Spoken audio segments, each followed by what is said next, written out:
¿Qué tal? ¿Cómo les va? Un gusto nuevamente saludarlos. Nos encontramos aquí para seguir charlando con nuestros invitados, distintas propuestas. Y vamos a hablar de un tema que nos tiene que ocupar y preocupar. Porque el turno ahora de hablar de salmonela. ¿Quién no ha escuchado ese término? Bueno, una enfermedad causada por la bacteria justamente de la salmonela que afecta concretamente a los intestinos tanto de los seres humanos como de los animales. Es así.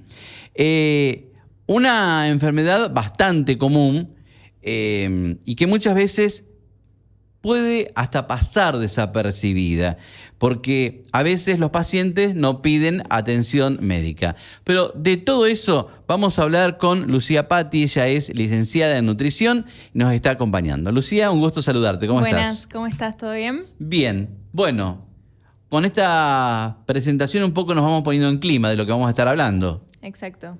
Sí, hoy vamos a estar hablando de la salmonela, como decís vos, y siempre me gusta repetirlo, puede ser algo que pasa desapercibido, pero bueno, a veces está bueno estar atento a los síntomas, como mencionábamos la otra vez, está bueno que si los síntomas que vamos a mencionar perduran por más de 72 horas, acudir al médico para que hagan los cultivos correspondientes y se haga el tratamiento que requiera la situación.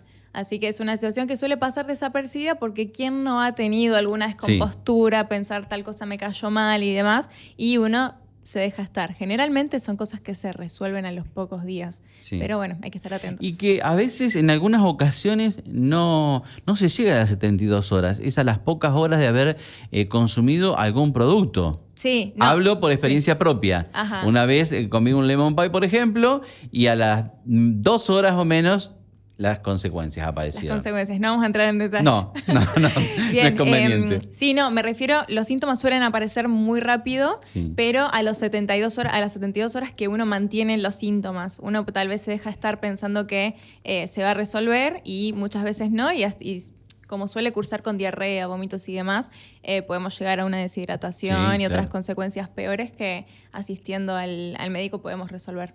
Sí. Bueno, ¿y cómo se contagia? Bien, el contagio es a través de los alimentos, es una enfermedad transmitida por alimentos. A lo largo de las distintas columnas vamos a ir viendo otras. Ya vimos triquinosis hace un par de semanas. Se transmite a través de las carnes de aves. Sí. Y también se encuentra en lo que es la superficie de los huevos. Entonces, es fácil contagiarse, pero también es muy fácil prevenirla. Generalmente se produce este contagio cuando la carne de ave está mal cocida. La carne de ave siempre tiene que cocinarse en su totalidad. No es como por ahí la carne de vaca que a tal persona le gusta por ahí un poquito más jugosa, un poquito más rosadita en el centro. Pero no es lo conveniente. No es lo conveniente. Ya después cuando hablemos del síndrome urémico vamos a charlar de eso. Y también puede ser porque, por ejemplo, no lavamos correctamente los huevos antes de usarlos, entonces tal vez cascamos un huevo, se me cayó el cascarón dentro de la preparación, la cáscara estaba contaminada, tal cual, la cáscara estaba contaminada y bueno, hice una contaminación ahí en ese punto. Sí. Te freno un segundo acá. Contame cómo hay que limpiar un huevo. Bien. Los huevos es interesante. Sí, súper. Hay muchos errores siempre. Sí. Yo creo que nadie lo hace todo perfecto, pero bueno, está muy buena la pregunta porque siempre hay alguien que se sorprende. Los huevos, primero y principal, no es obligación que estén en la heladera, ya que hablamos de todos los cuidados de los huevos. No es obligatorio que estén en la heladera. Obviamente, si estamos ante una temperatura muy elevada, sí es necesario guardarlos en la heladera, pero en temperaturas como las de estos días, tal vez no hace falta. Es decir, si compro 6 huevos, 12 huevos y sé que los consumo en una semana como mucho, los puedo tener afuera. Sí. Ya si me compro el maple y voy a tenerlos 2 semanas o un poco más, ya llevarlos a la heladera, que sabemos que la heladera alarga la vida útil de todos los alimentos. Los huevos no se guardan en la heladera con el maple ni con la caja, de ninguna manera. La caja de huevo o el maple es una fuente de contaminación asegurada. Pensemos que los huevos no se lavan antes de colocarlos en el maple, entonces vienen tal vez con materia fecal de la gallina, con algún pasto, pasaron por tierra, pasaron por un montón de lugares, entonces está bueno guardarlos tal vez en un tupper con film, en un tupper con tapa, en una huevera, que ahora vienen bastante las hueveras cubiertas. Pero bueno, siempre sacarlos de lo que es el maple. Eso es súper importante. ¿Vos cómo los guardas? No, en la heladera directamente los compro y los mando a la heladera. Bien. Me hago cargo de esa parte. Bien, pero por ejemplo es interesante lo que estamos explicando porque muchos los lavan y tienen una cierta rugosidad y ahí es donde queda la humedad también si los lavamos de entrada. Bien, te voy a contar algo que no sé si lo sabías, pero los huevos se recomienda también que no se laven hasta el momento de usarlos porque tienen una capa protectora por fuera. Una capa protectora que es invisible, entonces yo no puedo darme cuenta si está. Entonces, si yo lavo el huevo, le quito esa capa y la cáscara del huevo no es impermeable. Lo que le impermeabiliza es esa capa invisible. Entonces, una vez eliminada esa capa, el huevo se vuelve permeable a oxígeno, a distintas bacterias y demás, y ahí es donde el huevo se puede llegar a contaminar y después generarme alguna otra enfermedad, o el huevo puede desarrollar hongos con más facilidad y acortarse mucho su vida útil. Así que los huevos únicamente se lavan antes de cascarlos. ¿Y es necesario lavarlos antes de cascarlos? Generalmente sí, por esto que te digo. Por ejemplo, rompiste un huevo en una preparación que estás haciendo una tortilla, por ejemplo, o que estás separando las claras y las llevas para el lemon pie, y se te cayó el cascarón en las claras de huevo que vos posteriormente vas a batir. Entonces, seguramente ahí hubo una contaminación. Entonces, si vos hubieras lavado ese huevo, esa contaminación seguramente no se producía. ¿Y el fuego mata después cuando le pasás en el merengue? ¿Mata la bacteria? Bien, excelente pregunta. Seguramente has escuchado que el calor mata todo alguna vez. El calor mata, pero mata la cantidad normal de bacterias que puede llegar a tener un alimento. Ya si yo hago un alimento muy descuidado, muy contaminado y demás, no va a haber calor que me alcance. Sí puede llegar a matarlo el calor que vos, por ejemplo, un lemon pie, suponete, o alguna otra preparación, lo llevas al horno un ratito y se seca el merengue, pero eso que usan por ahí el soplete y demás, ese calor no llega a matarlo. Tal vez puede llegar a matar alguna bacteria que esté en la parte más superficial. Viste que lo más común es el soplete. Sí. Pero bueno, también hay merengues que van cocidos, merengues que van con almíbares o con cosas más calientes, que eso puede ayudar a que se destruyan algunas bacterias. Y los alimentos más comunes que pueden llegar a tener salmonela, dijimos huevos, por ejemplo, ya está. ¿Qué otros más?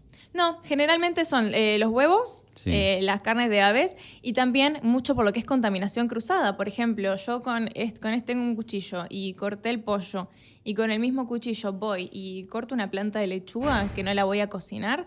Entonces, esa planta de lechuga probablemente haya quedado contaminada con las bacterias que estaban en el pollo. Entonces, se da mucho también por contaminación cruzada. Claro, lo cocido con lo crudo. Exactamente. Claro, eso es mucho cuidado. Bueno, entonces podemos decir que no podemos matar la bacteria de salmonela. Se puede destruir muy fácilmente por calor. Ajá. Entonces, por con eso... un intenso calor.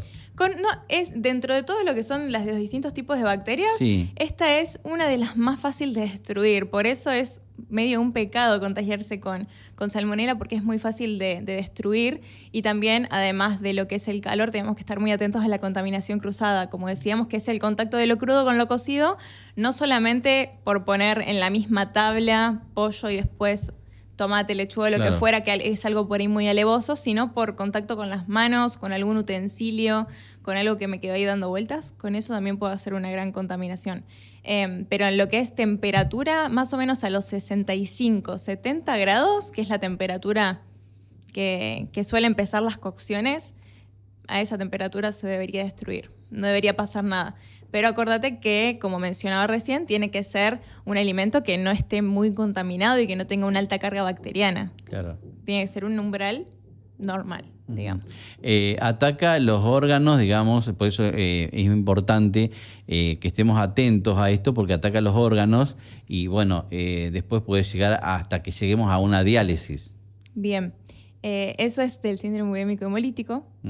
Bien, así que eso lo vamos a ver en la otra enfermedad. Sí, afecta principalmente a los intestinos y por eso se manifiesta generalmente con una diarrea bastante intensa, diarrea que hasta puede llegar a tener sangre, vómitos, fiebre y demás, que si vos te pones a pensar es un cuadro que todos alguna vez tuvimos y tal vez nunca pensamos que era salmonela. Son distintas las intensidades de los síntomas según cuánta bacteria se haya ingerido y también según el sistema inmunológico de cada uno. Puede ser una persona que tenga un sistema inmunológico que esté pasando por un momento de debilidad y demás, que le ataque mucho más fuerte, y otras personas que le ataque mucho, mucho más leve. Bien, algo que yo no haya preguntado y que vos quieras destacar. Medidas de prevención, Sí. que las medidas de prevención siempre van de la mano con cómo me lo contagio. Entonces, hay que tener en cuenta que si me lo contagio a través de los huevos, ¿qué cuidados tengo que tener con los huevos? Cocinar bien las preparaciones que contengan huevo, tener en cuenta la prueba de flotabilidad, que es algo que está muy bueno, que es muy sencillo de hacer. ¿La conoces a esa? Sí. Sí. Si los huevos son viejos, quedan arriba, ¿no? No, abajo. Arriba. Arriba. Flotan. Ahora te voy a decir un secreto, A ver. algo para que no te olvides nunca. Los huevos, además de esta capa protectora y demás, Sí. que decíamos, tienen como una pequeña cámara de aire en la base. Sí. Cuando los huevos son muy frescos, esta cámara de aire es muy, muy, muy pequeña. Entonces van a quedar en el fondo. A medida que el huevo se va poniendo más viejo, la cámara de aire se va agrandando y se va creando como una especie de flota-flota, digo yo. Sí. Entonces, a medida que el huevo estando más viejo, va flotando cada vez más y podemos tener un huevo que tiene unas 2 semanas, 20 días que quede... Vos tenés un vaso de agua y no queda ni en la base ni en la superficie, queda en el medio. Ese huevo no está recontra fresco, pero lo puedo consumir. Me voy a asegurar de cocinarlo bien. Pero ya si tengo un huevo que flota completamente en la superficie, es un huevo que tal vez esté viejo, tal vez si yo lo abro no está podrido, pero bueno, precaución. Pero está interesante hacer esa prueba porque así sabemos lo que estamos consumiendo. Sí, súper. Bien.